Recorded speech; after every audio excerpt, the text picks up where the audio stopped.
All right, we're working on question 17 from logic game number 4 in prep test 71. This is the first question in the game, and unsurprisingly, it is a possible scenario question. So we're going to look at the rules one at a time and use them to eliminate answer choices.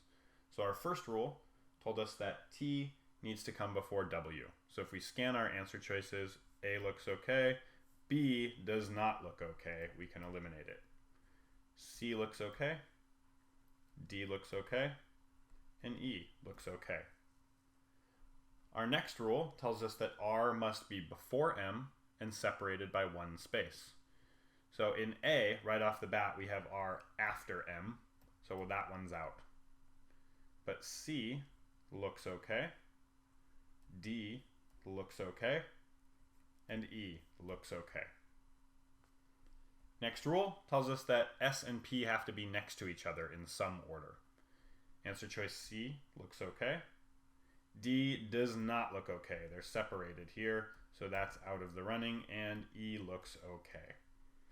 So our final rule tells us that if V is not in the third spot, it has to be in the fourth spot.